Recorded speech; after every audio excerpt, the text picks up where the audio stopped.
안녕하세요. 천천히 걷는 것을 좋아하는 천러로입니다.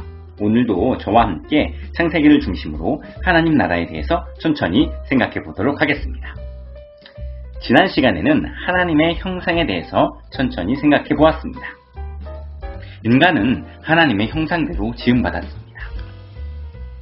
인간이 하나님 형상대로 지음받았다는 것은 사람이 하나님 없이는 존재할 수 없다는 것을 의미합니다. 게다가 삼위일체 하나님의 형상을 따라 지음받았기 때문에 인간은 사랑으로 더불어 함께 살아가는 것이 존재의 이유가 되었습니다. 그래서 하나님께서는 인간을 창조하실 때 남자와 여자도 창조하셨어요. 서로 다르지만 사랑으로 함께 살아가도록 하신 것입니다. 하지만 거기서 머물지 않고 더 나아가 이 세상을 다스리려는 사명을 주셔서 인간들끼리만 사랑하고 함께 살아가는 것이 아니라 주어진 자연세계도 사랑하고 함께 살아가도록 하셨습니다. 하나님의 형상대로 우리를 창조하시고 세상을 다스리라는 사명을 주신 삼위일체 하나님을 기억하는 신앙이 되기를 바랍니다. 그 신앙은 하나님 없이는 절대로 살 수 없음을 기억하며 마음과 뜻과 힘을 다해 하나님을 사랑하게 할 것입니다. 또한 그 신앙은요, 이웃은 물론이고 자연세계까지도 내 몸처럼 사랑하면서 더불어 함께 살아가는 귀한 사명을 감당하게 할 것입니다.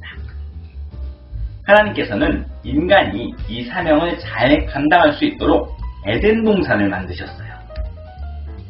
하나님께서는 에덴 동산에 맛있는 열매들이 많이 맺히는 과일나무들과 생명나무, 그리고 선악을 알게 하는 나무를 만드시고 인간에게 그곳을 경작하고 지키라고 당부하셨습니다.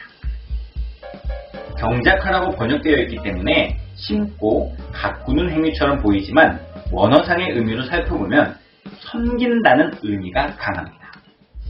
이 에덴이 하나님께서 창조하신 상태 그대로 유지될 수 있도록 돌보면서 섬겨야 한다는 하나님의 당부입니다. 그래서 지키라는 당부를 함께 하시는 거예요. 성경에서는 이 단어를 보통 파수꾼과 함께 사용하였습니다. 즉, 보호해야 한다는 거예요. 이것이 바로 인간을 향한 하나님의 사명입니다. 이 땅의 창조 질서가 무너지지 않고 계속 유지될 수 있도록 만물을 섬기면서 보호하는 것. 이 사명은 우리가 이 세상을 살아가면서 감당해야 하는 것입니다. 하지만 이것은 우리 자신에게도 해당되는 사명입니다. 그래서 하나님께서는 인간이 이 사명을 잘 감당할 수 있도록 기준을 주셨어요. 그것은 선악을 알게 하는 나무의 과일은 먹을 수 없다는 것입니다. 다른 모든 과일은 마음대로 먹을 수 있도록 허락하셨지만 선악을 알게 하는 나무의 과일은 먹으면 반드시 죽을 것이라고 말씀하셨습니다. 이 명령을 제가 기준이라고 이야기한 것은 이 안에 두 가지 중요한 비밀이 담겨있기 때문입니다. 첫째는 하나님께서 인간에게 자유의지를 주셨다는 거예요. 사실 하나님께서 선택권을 주지 않으실 수도 있었습니다. 그런데 인간에게 원하는 대로 할 수 있는 권리를 주신 것입니다. 이 권리에는 인간을 향한 하나님의 사랑이 담겨 있습니다. 하나님께서는 인간 위에 군림하시기보다는 인간과 함께 인간의 삶을 존중하시면서 인간이 원하는 대로 에덴 동산에서 기쁨을 누리며 살아가기를 원하셨던 것입니다. 그래서 마음껏 살아가도록 허락하신 거예요. 하지만 우리를 향한 존중에서 시작된 자유와 또 그 자유로 인해서 누릴 수 있는 기쁨은 기준이 필요합니다. 이것은 마치 법과 같습니다. 법이 없으면요, 법을 어길 일도 없으니까 전혀 문제가 없이 행복하고 기쁜 하루하루가 계속될까요? 아닙니다. 질서가 없어지겠죠. 그러면 그렇게 질서 없는 자유 안에서 우리는 결국 사건들이 그리고 사고들이 가득하게 될 것입니다. 그래서 하나님께서는 인간에게 선악과라는 기준을 주신 것입니다. 이것이 두 번째 비밀과 연결됩니다. 첫째가 자유를 주신 것이라면 두 번째는 자유에는 기준이 따른다는 것입니다. 이 기준은 선택인데요. 우리는 하나님께서 주신 자유로 언제나 반드시 하나님을 선택하고 그 안에서 행복과 기쁨을 누리는 것으로 이어져야 한다는 것입니다. 우리 자녀들을 생각하면 이해하기 쉬울 것입니다. 자녀들에게는 누구든 선택할 수 있는 자유가 있어요.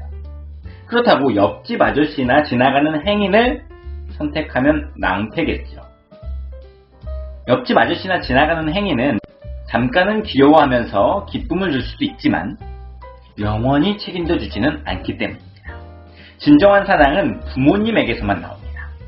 자녀들의 삶을 죽을 때까지 책임지며 지지하는 것이 바로 부모님뿐이기 때문입니다.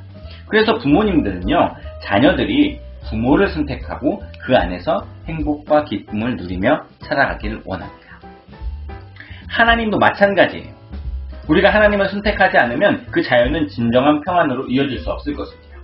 하지만 우리가 하나님을 선택하면 그 하나님 안에서 참된 평안을 누리게 될 것입니다. 이것이 바로 창조주 하나님께서 우리에게 자유를 주시고 그 자유의 기준을 주신 이유입니다. 자유로운 삶을 살 수 있는 우리를 바라보시면서 혹시나 그 기준을 잊어버릴까봐 안타깝고 걱정되는 마음으로 하나님께서는 선악과를 먹지 말라는 당부 끝에 이런 말씀을 하십니다. 만약 선악과를 먹으면 반드시 죽으리라. 여기서 우리는 성경에서 말하는 죽음에 대해서 진지하게 생각해 보아야 합니다. 성경이 말하는 세 종류의 죽음, 첫 번째 죽음이 뭐냐? 육체적인 죽음입니다. 이건 생물학적 죽음 아닙니까? 숨이 멎고 병원에서 의사 선생님이 사망했습니다. 이렇게 판정 내릴 때 이건 육체적인 죽음을 말합니다. 성경은 이 육체적인 죽음을 영혼과 육체가 분리되었다 이렇게 분석을 하거든요.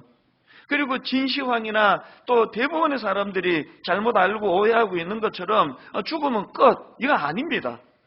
어떤 의미에서 성경은 이 육체적인 죽음은 새로운 시작이라고, 어떤 의미가 아니라 그 새로운 시작이라고 그렇게 규정을 짓고 있습니다.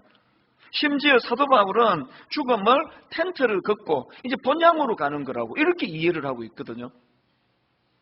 이게 육체적인 죽음이고, 그런가 하면은 성경이 말하는 두 번째 죽음은 영적인 죽음입니다. 그 덴버 신학교에서 조직신학을 가르치시는 정승우 교수님 글에서 이게 잘 설명이 돼서 제가 몇 구 읽어드리려고 합니다. 영적 죽음이란 육체적으로 생물학적으로 살아있음에도 불구하고 죄로 인하여 사람의 영혼이 죽어버리는 죽음이다. 다시 말해 사람의 영혼이 생명력을 상실하는 것이다. 사람이 영혼의 생명력을 상실하는 것, 이게 영적인 죽음입니다. 그 다음 들어보세요. 죽은 영혼을 가진 그 사람은 하나님과의 관계가 깨어진 상태로 살아간다. 하나님과 영적으로 분리된 상태에서 생물학적, 육신적으로만 살아있을 뿐이다. 이 영적인 죽음의 상태가 어떤 건지 아시겠죠? 즉 육체는 살아서 숨은 쉬고 있는데 영혼이 죽었기 때문에 하나님과의 관계가 깨진 상태, 이게 영적인 죽음입니다. 그래서 영적인 죽음의 상태가 어떤 상태입니까? 하나님은 알지 못하는 상태예요. 하나님은 느끼지 못하는 상태예요. 이게 영적인 죽음의 상태입니다. 세 번째로 성경이 말하는 죽음은 영원한 죽음입니다. 요한계시록 20장 14절에 보니까 사망과 음부도 불못에 던져지니 이것은 둘째 사망 곧 불못이라. 누구든지 생명책에 기록되지 못한 자는 불못에 던져지리라. 영원한 죽음이 뭡니까? 예수님께서 재림하실 때 죄인이 부활한 후에 영원한 불못, 다시 말해서 지옥에 던져지는 죽음이 영원한 죽음입니다. 가장 무섭고 가장 두려운 죽음이에요. 그런데 여러분 여기서 기억해야 되는 건요, 이 영원한 죽음이란 거는 한마디로 말하면 하나님과의 영원한 분리를 의미하는 겁니다. 지옥이 뜨거워서 이런 것들은 그 낮은 단계로 생각하는 거고요. 지옥이 우리에게 정말 가혹한 거는 하나님과의 영원한 분리라는 거예요. 네, 성경에서 말하는 죽음은 호흡이 멈추는 것이 아닙니다. 우리는 지난 시간 인간이 하나님이 계셔야만 살 수 있는 존재로 창조되었음을 배웠습니다. 거꾸로 이야기하면요, 하나님이 없으면 인간은 살지 못한다는 것입니다. 즉 인간에게는 하나님이 없는 것, 하나님과의 관계가 끊어진 것이 바로 죽음이라는 것이죠.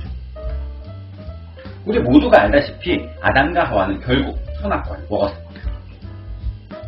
하지만 선악과를 먹자마자 죽지 않았어요.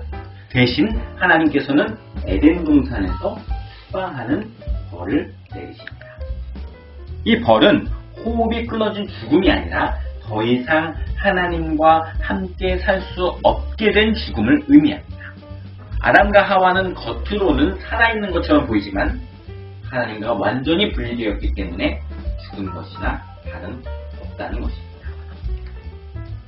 그래서 성경은 육신의 죽음을 첫 번째 사망, 이후 하나님과 완전하게 분리되어 지옥에 가게 되는 것을 두 번째 사망으로 이야기하고 있습니다. 첫째 사망은 누구에게나 찾아오지만 예수님을 믿고 하나님의 자녀가 된 성도들은 둘째 사망을 경험하지 않고 천국에 이르게 됩니다. 만약 아담과 하와가 선악과를 먹지 않았다면 우리는 하나님과의 완전한 분리를 경험하지 않았을 것입니다. 영원히 하나님과 함께 하나님을 섬기면서 기쁘고 행복하게 살았을 것입니다. 하지만 인간은 하나님처럼 되겠다는 교만함 속에 하나님 밖에서 자유를 찾는 것을 선택했고 결국 선악과를 먹어서 하나님과 영원히 분리된 채로 살아갈 수밖에 없는 인생이 되었습니다. 이제 스스로는 다시 하나님과 하나 될 수 없는 절망과 좌절 가운데 살아가게 된 것입니다. 하지만 하나님께서는 변함없이 우리를 사랑하셔서 이 땅에 예수 그리스도를 보내주시고 우리로 하여금 다시 하나님과 함께 살 수 있도록 하신 것입니다. 그래서 예수님께서 이 땅에 오신 것이 복되고 기쁜 소식이 되는 것입니다. 오늘은 하나님께서 인간에게 주신 삶의 기준에 대해서 천천히 생각해 보았습니다. 하나님께서는 우리에게 자유를 주셨어요. 동시에 그 자유를 가지고 하나님을 선택할 수 있도록 기준을 주셨습니다. 그 하나님의 기준에 불순종하여 하나님과 분리되는 것이 아니라 어떠한 상황 속에서도 언제나 결국 반드시 하나님을 선택하고 주님의 기준에 순종하며 다른 것에서 행복을 찾는 것이 아니라 주님 안에서 참된 기쁨과 평안을 발견할 수 있는 저와 여러분들 될 수 있기를 주님의 이름으로 간절히 소망합니다. 지금까지 천천히 걷는 것을 좋아하는 전로로였습니다.